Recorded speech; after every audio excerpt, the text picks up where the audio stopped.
আল্লাহ করে মোহর ভিত্তি জোর দিছে।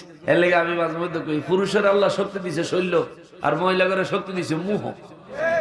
এমন কথা কইব মরা বেড়া খাড়া করে লাই, ঠিকই না বল? কথার ছোড়ে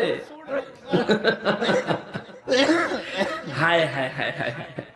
হ্যাঁ না, আমাদের মধ্যে ভালো আছে না, কিন্তু খালি খারাপ নেই। খালি খারাপ হইলে দেশ সংসার ঠিক লইলে সংসার যেটি আছে এরা তো সবই বালা। দুই সাইড দেয় না হুম, দুই সাইড দেয় না হো। হেরা যে কিরম সিরত টিরত দেখতে হইলে মাঝে মধ্যে নরসিংদী কোডে যাইও, দেখবা কোডের বারিন্দা বারিন্দায় কিছু বেডি ঘুরে, জি ফোলাফেন কিছু কোলে টোলে লইয়া, হ্যাঁ এরপরে নানি টানি নানা টানা আত্মীয় স্বজন লইয়া টেয়ে ঘুরে। কি লিগা বেডি জামা দিয়ে জেল খাটাইতো ঘুরে ফুতাইয়া।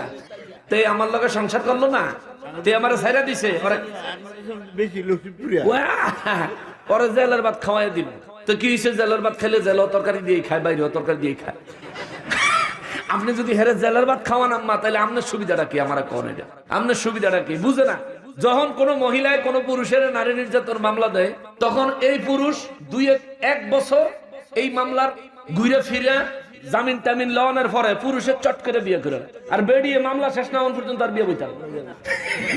আর এই মামলাও 2-5 বছর 10 বছরে শেষ হয় না। বেরি তুই বুড়ি হইলি, কামে দিল। এই ভুল করিস না মা, এই ভুল করিস না মা, এই ভুল করিস না। আগের কাজ জামানায় মহিলারা কইতো ময়রা জামুগা, এই বাইতে যাবো না। তুমি মারো কাটো যা করো, ময়রা জামুগা আইসি বেনারসি বিন্দা বাইরামু কাফন পইরা। ওই মায়েদের কারণে আজ আমাদের মুসলিম সমাজ এত সুন্দরভাবে মুসলিম সমাজ সাজছে। আর বেডি তোমার কি হয়েছে, পাইছে কি, পাইছে কি? তোমার রং নাম্বারে বেড়ার কথা কইলে মজা লাগে, জামাইয়ের কথা মজা লাগে না। এই পৃথিবীর বেডির কাছে সবচেয়ে খারাপ হইলো বেডির জামাই, আর পৃথিবীর সবচেয়ে ভালো বেটা হইলো হে বেডির আব্বাই। ঠিক কিনা বলেন?